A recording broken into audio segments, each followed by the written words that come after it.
Bonjour à tous et bienvenue à ce 12e épisode de l'émission hebdomadaire de 7 jours sur Terre. C'est un immense plaisir de vous retrouver aujourd'hui. Sans plus tarder, voici les dossiers qu'on a préparés pour vous cette semaine à 7 jours sur Terre. D'abord, on se parle d'une tendance grandissante qu'on observe de plus en plus à travers le monde, particulièrement au Moyen-Orient, en Asie et en Afrique. La construction de nouvelles villes à partir de zéro. Pour certains, c'est la meilleure manière de stimuler le développement économique, de désengorger les villes existantes et d'articuler une vision pour l'avenir.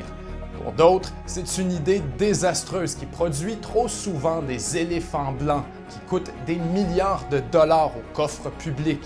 Donc, qu'en est-il vraiment? Il sera question de projets tels que Neom et Forest City. On poursuit ensuite avec un pays absolument fascinant qui tente d'émerger comme une nouvelle puissance régionale dans la corne de l'Afrique. L'Éthiopie et ses quelques 110 millions d'habitants sont à la croisée des chemins en matière de développement. Avec une population des plus jeunes et un potentiel économique formidable, le pays tente de faire sa place et de mettre derrière lui des années de conflits dans la région. Aujourd'hui, la guerre du Tigré menace de saper le processus et de ramener tout le monde à la case départ. Quel avenir pour l'Éthiopie? Il sera question de la Chine et de son influence sur le pays. Tout ça et beaucoup plus cette semaine à 7 jours sur Terre.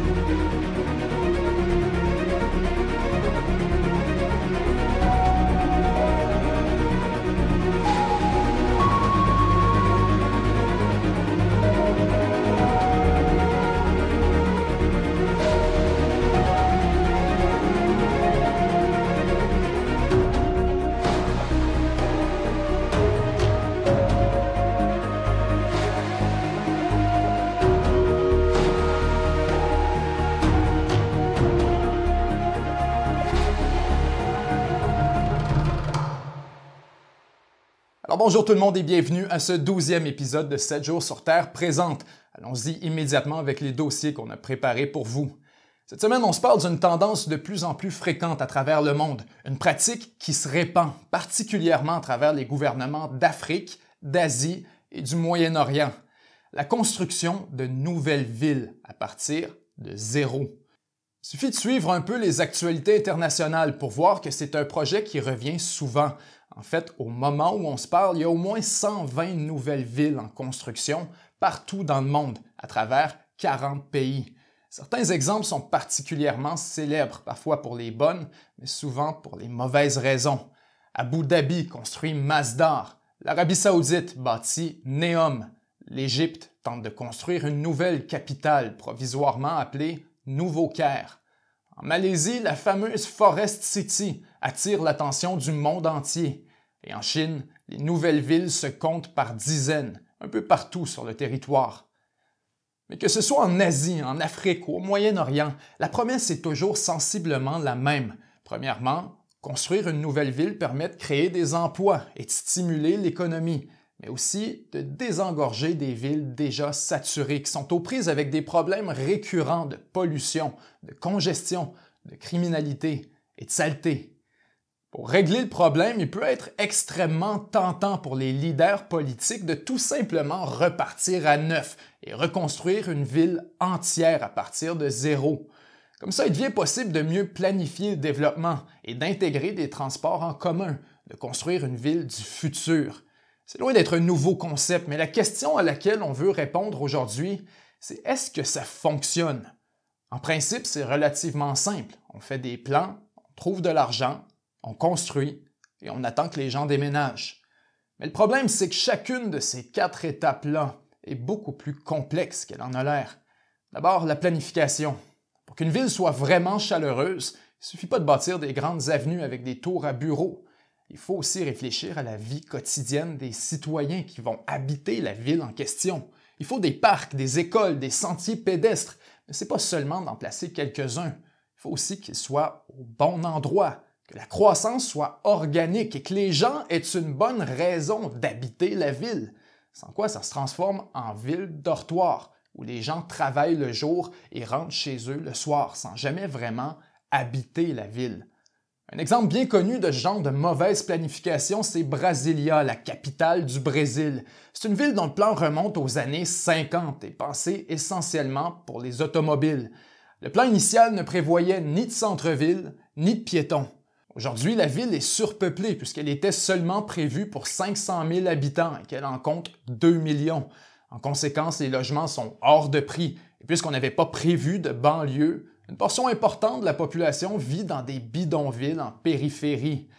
La leçon ici, c'est qu'il est extrêmement difficile de prévoir le développement des villes puisque c'est tributaire de toute une panoplie de subtilités et que l'urbanisme intelligent est rarement compatible avec la vision des promoteurs de ce genre de projet. Pour un promoteur immobilier, il est beaucoup moins profitable de construire des logements abordables que de construire des immeubles haut de gamme. Donc, pour rentabiliser ce genre de projet, le seul moyen est souvent de viser les élites du pays. Et ça, en soi, c'est un énorme problème d'urbanisme et de vitalité pour la ville en question, puisque ça finit qu'il n'y a pas assez de travailleurs pour faire fonctionner la ville. On ne peut pas seulement avoir des riches, des élites et des fonctionnaires, il faut aussi tout le reste de la société pour que la ville soit vraiment dynamique. Pour ça, la ville de Masdar, aux Émirats arabes unis, est un très bon exemple. Elle était censée être terminée en 2016, mais encore aujourd'hui, il y a seulement quelques centaines d'étudiants qui y habitent. Une ville artificielle, faite pour les films, ça n'intéresse pas grand monde. En fait, ça cause énormément de frustration, surtout quand les gens savent que personnellement, ils ne pourront jamais se permettre d'y habiter. Alors que la population est pauvre, on construit une gigantesque parcelle d'utopie avec l'argent des contribuables pour y loger les élites et les palais des politiciens. Pour certains, cet argent-là serait beaucoup mieux investi autrement et plusieurs s'inquiètent que sans les élites, le gouvernement néglige encore plus les villes qu'il laisse derrière, en les laissant décrépir jusqu'à des niveaux sans précédent. Regardons en Égypte, par exemple. Théoriquement, le Nouveau Caire pourrait être un projet intéressant. Le Caire est une ville surpeuplée et la position du Nouveau Caire permettrait de créer un nouveau cœur, plus à l'est. Or, plusieurs redoutent que le gouvernement soit seulement en train de déplacer la capitale ainsi que l'armée un peu plus loin de la population pour limiter le risque de révolution. Quand on considère le passé récent de l'Égypte, disons que ce n'est pas impossible que ça pèse dans le calcul du gouvernement. Ensuite, qu'est-ce qui va arriver au Caire si les élites politiques et économiques du pays n'y mettent presque plus jamais les pieds? Ce sont des inquiétudes tout à fait légitimes et pour qu'un projet aussi monumental soit accepté par la population, il faut qu'elle en tire avantage. Sans quoi c'est sûr que les gens réagissent mal et qu'ils sont frustrés par la situation.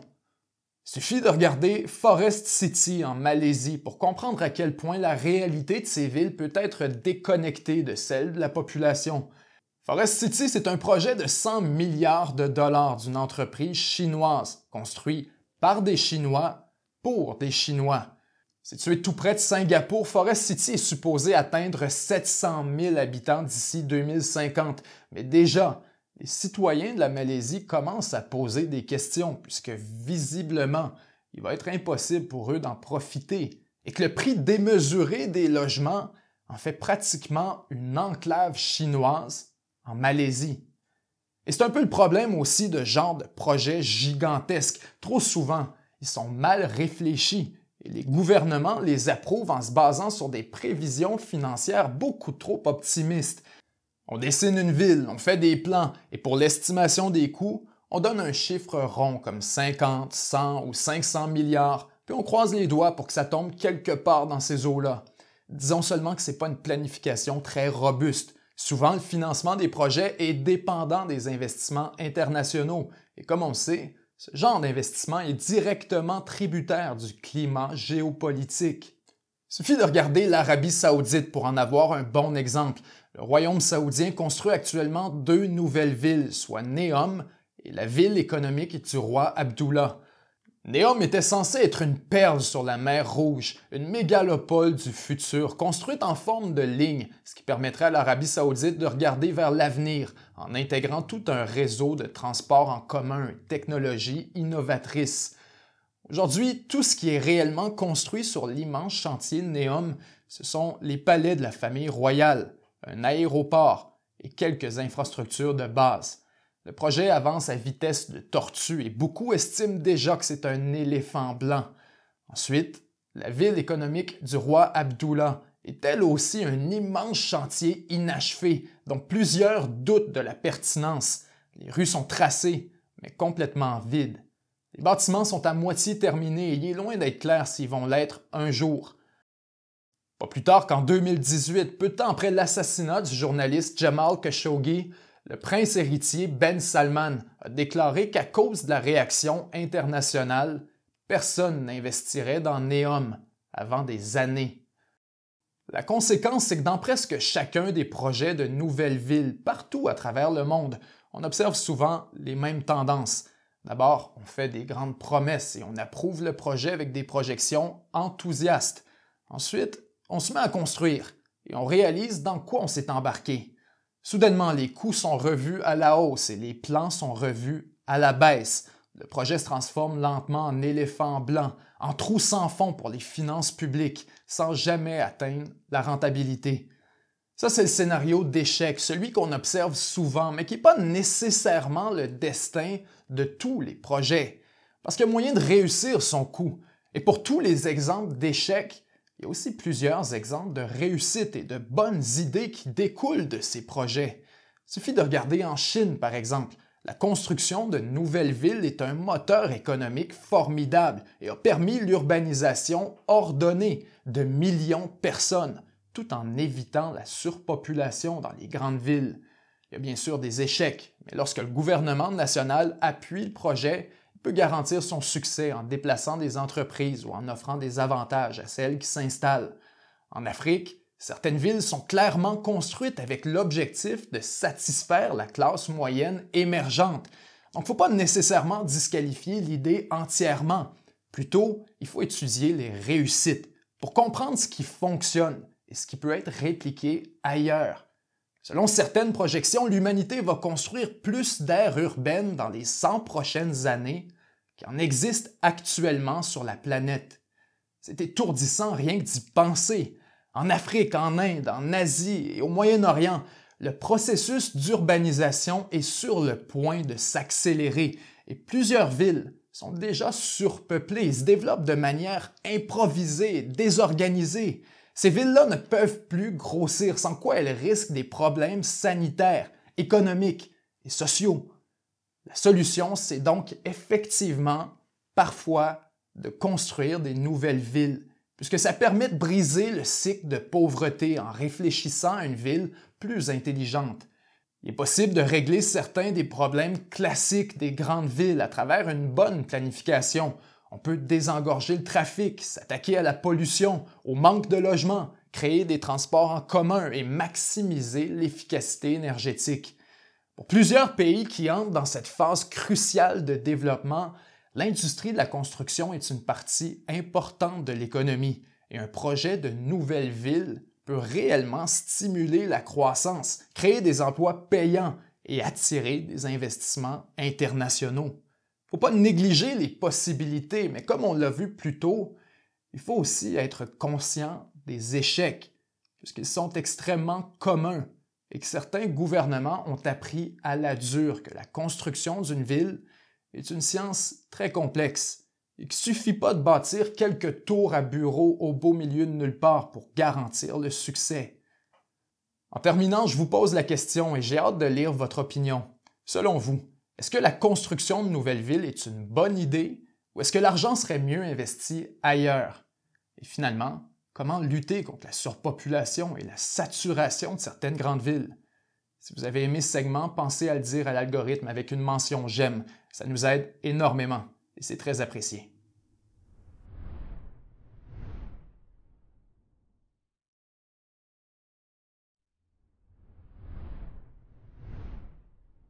Cette semaine, pour le portrait géopolitique, on se parle d'un endroit qui a toujours su capter mon attention. Une cité-État dont la richesse fait l'envie de toute la région avoisinante. Pour certains, c'est la perle de l'Orient, un projet fou qui semble avoir réussi. Sans plus tarder, voici donc la géopolitique de Singapour.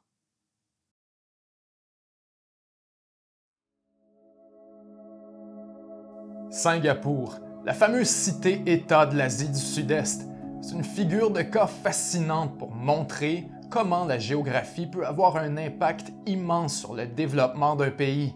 Pour bien comprendre, faisons un bref aperçu historique. Parce qu'au départ, rien ne laissait entrevoir un avenir particulièrement prometteur. Pendant environ 150 ans, à partir de 1819, Singapour a été un simple comptoir commercial de la Grande-Bretagne. C'est seulement en 1963 que les Singapouriens ont officiellement brisé le lien impérial en s'intégrant à la toute récente Fédération de Malaisie. Mais l'expérience a été de courte durée. Les conflits ethniques entre la majorité chinoise de Singapour et les Malaisiens du reste de la Fédération étaient tellement violents que 2 ans après, en 1965, le Parlement de la Malaisie a voté à l'unanimité pour que Singapour soit expulsé de la Fédération. En gros, Singapour, un territoire sans ressources naturelles abondantes, sans atouts particuliers, à peine 2 fois gros comme la ville de Montréal, est devenu un pays indépendant, contre sa volonté. Singapour est donc parti de presque rien. Mais rapidement, la chance lui a souri. Avec l'augmentation du commerce international et du transport maritime à partir des années 1950, Singapour a découvert qu'il était assis sur un trésor au potentiel incroyable. Les navires commerciaux qui circulent entre l'Amérique, l'Europe, le Moyen-Orient et la Chine doivent obligatoirement passer par un goulot d'étranglement incontournable, le détroit de Malacca. Or, non seulement Singapour est directement sur le chemin, mais en plus, son territoire offre naturellement des ports en eau profonde qui sont facilement accessibles, un cadeau géographique tombé du ciel. Le port de Singapour est donc apparu comme une escale de premier choix pour les navires du monde entier, et de fait, aujourd'hui, Singapour est une plaque tournante du commerce international. Son port est le 3e plus achalandé du monde. Son PIB est comparable à celui des plus riches nations de la planète et sa population a un niveau de vie parmi les plus élevés au monde. Tout ça en grande partie parce que son territoire est simplement situé au bon endroit. Faut dire aussi que Singapour a très bien joué ses cartes. Le fait d'être un aussi petit territoire vient avec son lot de défis. Surtout, il y a le manque de ressources naturelles. Singapour dépend largement des importations pour son approvisionnement en eau, en céréales, en gaz et en pétrole. Par exemple, près de la moitié de son eau vient de la Malaisie. Seulement 1% de son territoire est utilisé comme terre agricole parce que la densité de la population et l'urbanisation est trop importante. 98% de son électricité est produite à partir de combustibles fossiles qui viennent d'ailleurs. C'est pas rien. À cause de ces contraintes géographiques, la seule ressource sur laquelle Singapour peut miser comme source de capital, c'est la ressource humaine, ce qui explique les caractéristiques de son développement économique. Singapour, en plus d'être une plaque tournante du transport international, est un centre financier et technologique mondial. Son industrie manufacturière est à la fine pointe de la technologie avec des produits électroniques, pétroliers, chimiques, pharmaceutiques et des appareils médicaux et optiques. Ses services financiers le classent 4e au monde derrière Londres, New York et Hong Kong. Il est aussi le 3e au monde parmi les pays qui ont le moins de corruption. Bref, à défaut de pouvoir miser sur la quantité comme en Chine par exemple, Singapour a tout misé sur la qualité. Sa géographie lui a donné aucun autre choix. Si vous avez une suggestion de pays à couvrir dans ce segment, gênez-vous surtout pas pour l'inscrire dans les commentaires. On retiendra les meilleures propositions.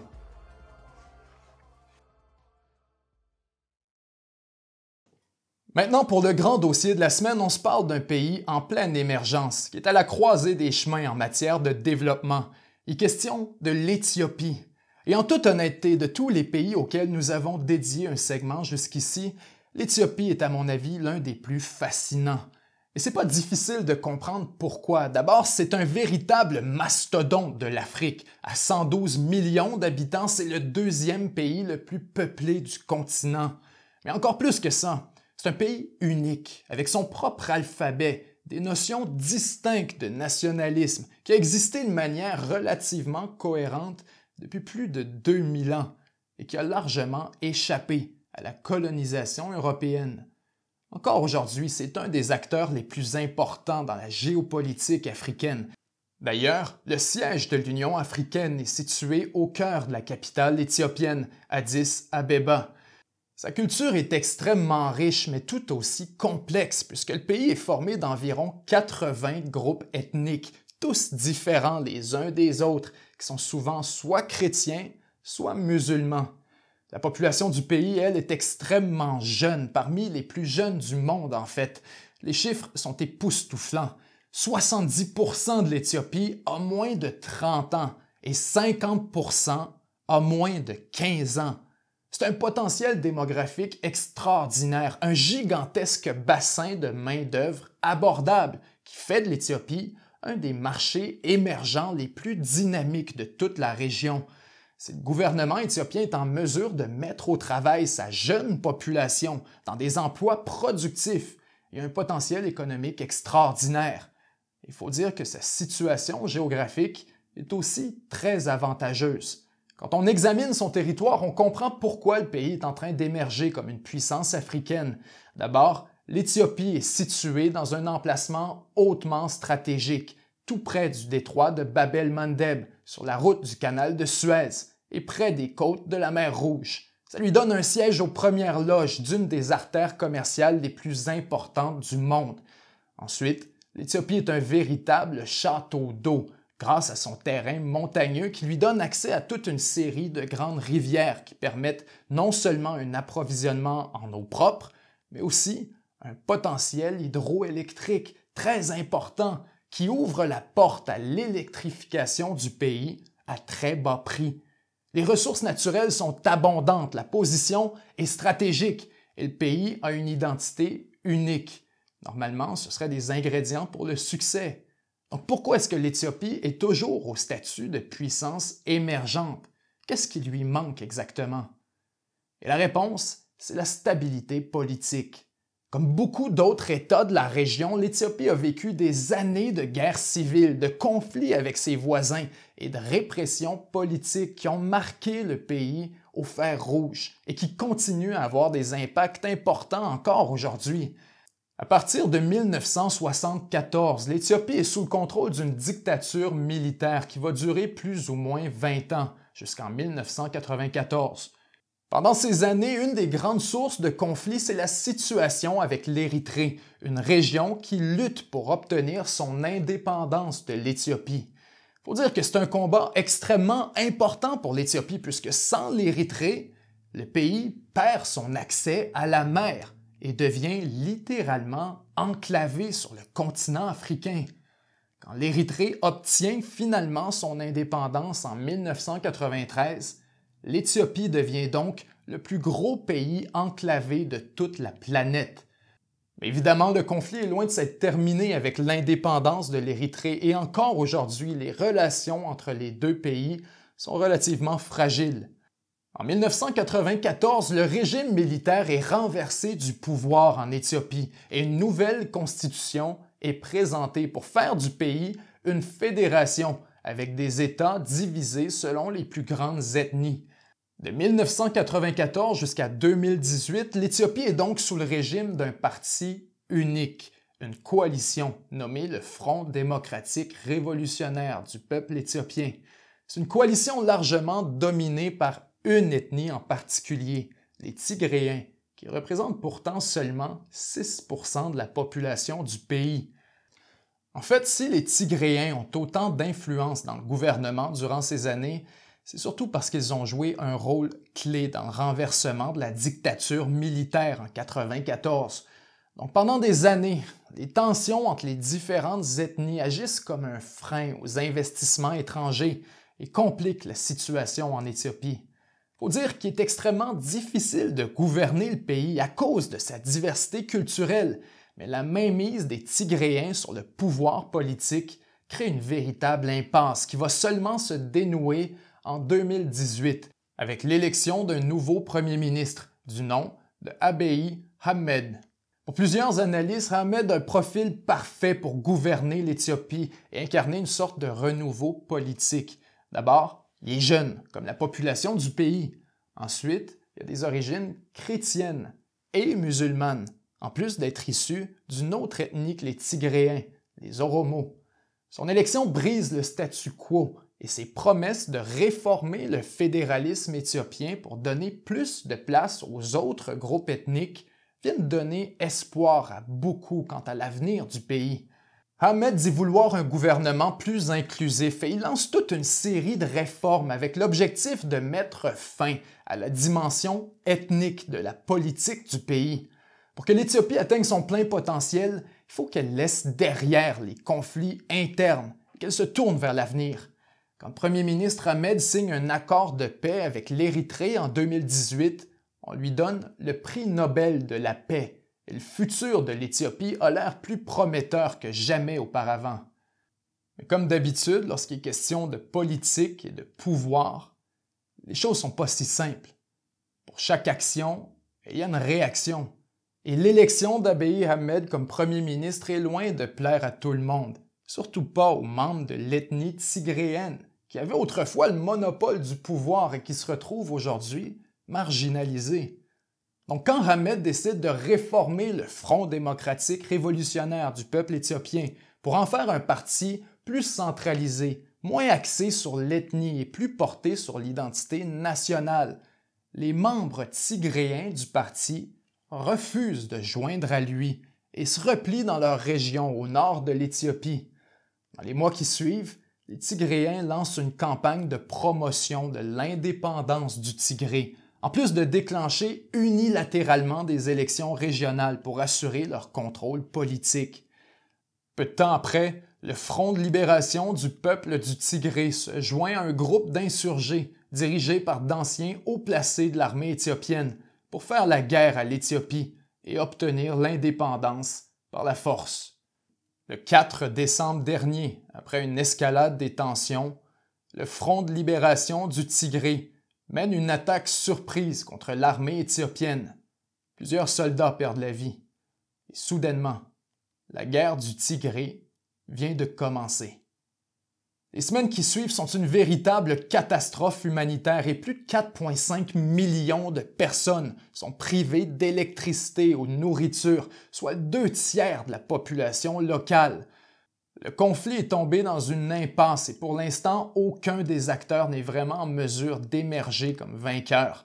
Pour le monde entier, le déclenchement d'un nouveau conflit armé dans le nord de l'Éthiopie a l'effet d'une douche d'eau froide sur les espoirs de développement. D'abord, on se demande à quel point on peut faire confiance à la stabilité politique, puisque Ahmed a lui-même été victime d'une tentative de coup d'État en 2019. Ensuite, il y a bien sûr toutes ces histoires de nettoyage ethnique dans le Tigré qui embêtent particulièrement la communauté internationale. Pour certains, Abiy Ahmed est une déception. Un autre dictateur qui se drape dans les habits de la modernité et de la libéralisation. Il était perçu comme un réformiste démocratique. Dorénavant, il est davantage perçu comme un oppresseur qui accepte les atrocités commises contre les civils au Tigré. Mais pour d'autres, les choses sont plus nuancées et le portrait n'est ni complètement blanc, ni complètement noir. Ahmed n'est pas parfait, bien sûr, mais il représente ce qu'il y a de mieux dans une région où la stabilité politique est une denrée extrêmement rare. Au lieu de le dénoncer, la communauté internationale devrait faire preuve de patience et de pragmatisme pour que ces réformes soient appliquées et que l'Éthiopie puisse enfin mettre derrière elle des années de conflits ethniques. Parce qu'il faut dire que les défis sont nombreux, mais que les opportunités le sont tout autant. Depuis les années 2000, l'Éthiopie a présenté le plus fort taux de croissance économique de tout le continent africain, soit plus de 10% par année. Grâce à des milliards de dollars en investissement du gouvernement chinois, l'Éthiopie a récemment lancé une série de grands projets qui permettent d'augmenter considérablement sa capacité commerciale. On pourrait citer le chemin de fer électrique vers Djibouti, par exemple, qui est devenu une artère absolument essentielle pour l'économie éthiopienne. 95% des importations et des exportations de l'Éthiopie passent par le Djibouti. Grâce au chemin de fer construit par la Chine, le trajet passe de 2 jours à 10 heures. Ensuite, il est difficile d'ignorer le gigantesque barrage de la Renaissance, situé sur le Nil bleu, le plus grand projet hydroélectrique d'Afrique, le deuxième plus gros barrage du monde et de loin le plus grand projet d'infrastructure dans toute l'histoire de l'Éthiopie. Encore une fois, c'est la Chine qui a financé le gros du projet et qui rend possible la construction. Pour la Chine, l'Éthiopie est un partenaire essentiel de par sa proximité avec Djibouti, où la Chine maintient une énorme base militaire navale avec des installations souterraines de plusieurs étages. C'est une base navale gigantesque, toujours en construction, et qui a pour objectif de garantir la sécurité du trafic maritime en direction et en provenance de la Chine. Depuis des années, la Chine s'est considérablement rapprochée de l'Éthiopie, parce qu'au-delà de la position stratégique du pays, le marché éthiopien de 112 millions de consommateurs est un candidat parfait pour les exportations chinoises. Au moment où on se parle, le plus grand partenaire commercial de l'Éthiopie, c'est la Chine. Il faut dire que la relation entre les deux pays est un peu ambiguë, puisque la Chine exerce une influence importante sur Djibouti, qui est absolument essentielle à la survie économique de l'Éthiopie. Donc pour Addis Abeba, s'entendre avec la Chine, c'est rien de moins qu'une obligation. Le reste de la région est trop instable pour assurer la sécurité du trafic maritime. Quand on regarde les environs, on comprend que la Chine est un partenaire essentiel contre la piraterie. Le Yémen, la Somalie sont tous les deux mondialement reconnus pour leur formidable communauté de pirates. Les eaux du golfe d'Aden et le détroit de Bab el-Mandeb sont des endroits où les abordages sont encore extrêmement fréquents et où les marchandises peuvent parfois être prises en otage. Pour l'Éthiopie, qui se trouve à dépendre de la mer sans elle-même y avoir accès, ça crée une situation de dépendance envers les grandes puissances navales du monde, et c'est la source de beaucoup d'anxiété. En fait, l'Éthiopie explore activement le projet de construire sa propre marine à partir de zéro et de louer une base militaire sur les côtes de Djibouti ou de l'Érythrée. Ça donne une idée de la situation géopolitique et du malaise qui est causé par l'enclavement du pays. Pour se positionner comme puissance régionale, l'Éthiopie voit grand, mais les défis auxquels le pays fait face sont énormes. D'abord, l'influence de la Chine est extrêmement forte et la dette envers le gouvernement chinois pourrait se transformer en levier stratégique pour le Parti communiste. Il y a là un paradoxe. Pour poursuivre son développement, l'Éthiopie a besoin de la Chine, de sa ligne de crédit, de ses exportations et de sa garantie de sécurité. Mais d'un autre, elle doit aussi trouver le moyen de s'en affranchir, du moins politiquement, pour garantir la souveraineté et l'autonomie de l'État éthiopien. Il y a un risque bien réel d'être vassalisé et de perdre le contrôle sur la destinée du pays. Ensuite, la situation économique de l'Éthiopie est encore extrêmement précaire et l'importance de l'accès à la mer via Djibouti est une vulnérabilité géopolitique considérable. Pour briser cette dépendance, le pays doit réussir tout un tour de force, soit créer un marché continental plus dynamique avec ses voisins terrestres. Mais plusieurs de ces États sont instables et le commerce avec eux est extrêmement difficile. Au moment où on se parle, la dette éthiopienne est considérée comme spéculative par les agences de notation, donc il est difficile d'obtenir des prêts sans payer de forts taux d'intérêt. Pour assurer le développement, l'Éthiopie doit donc trouver un moyen d'attirer des investissements directs depuis l'étranger. Mais l'Afrique est un marché émergent extrêmement dynamique et se démarquer des autres dans ce contexte est loin d'être évident. Et tout ça, c'est sans parler des questions sociales qui, encore plus que l'économie, pourraient freiner les ambitions de l'Éthiopie. La fragmentation ethnique est un problème bien réel. L'équilibre est encore loin d'être atteint au niveau politique et la guerre du Tigré en est une démonstration évidente. Finalement, il y a une autre menace silencieuse qui guette l'Éthiopie et dont on a beaucoup parlé dans les derniers épisodes, la démographie.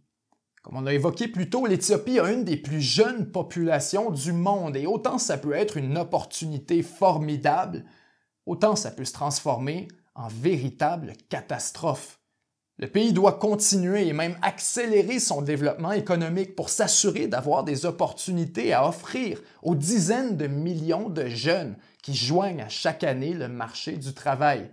Sans quoi, les impacts d'une population laissée derrière sont bien connus. La criminalité augmente, les bidonvilles se répandent, l'économie fait du surplace et les tensions internes deviennent insupportables. Pour l'Éthiopie, les défis sont donc autant géopolitiques, économiques que démographiques. L'arrivée de Abiy Ahmed a créé des espoirs, mais maintenant, tout le monde a les deux pieds sur terre. On réalise que le potentiel est énorme, mais qu'absolument rien n'est acquis pour le moment. Ce qu'on a devant nous, c'est un pays gigantesque qui tente d'émerger comme une puissance régionale en Afrique de l'Est. Et là-dessus, je me permets de vous poser la question. Croyez-vous que c'est possible? Ou est-ce que les obstacles sont tout simplement trop nombreux? J'ai très hâte de vous lire à ce propos. Alors voilà, c'est déjà tout pour notre émission de cette semaine. Je vous remercie 1000 fois d'avoir été là et si vous avez apprécié l'émission, je vous invite à nous donner une mention j'aime ou encore mieux, à vous abonner à notre chaîne pour rien manquer des prochains épisodes. Ça nous donne un gros coup de pouce dans l'algorithme et c'est très apprécié. J'ai eu énormément de plaisir à travailler sur cet épisode et encore plus, comme d'habitude, à vous le présenter. C'était Benjamin Tremblay et 7 jours sur Terre. À la semaine prochaine. 7 jours sur Terre, c'est un média 100% indépendant qui est financé exclusivement par les contributions de ses membres exclusifs pour aussi peu que 99 sous par mois. En plus de permettre la production de cette émission, les membres exclusifs ont accès à une tonne de contenu qui leur est entièrement réservé, dont un segment complet de cette émission, ainsi qu'une revue de presse à chaque semaine où on revient sans script sur les grands dossiers d'actualité. Pour devenir membre, c'est super simple, ça se fait en quelques clics seulement au 7jourssurterre.com/abonnement. Merci et à très bientôt.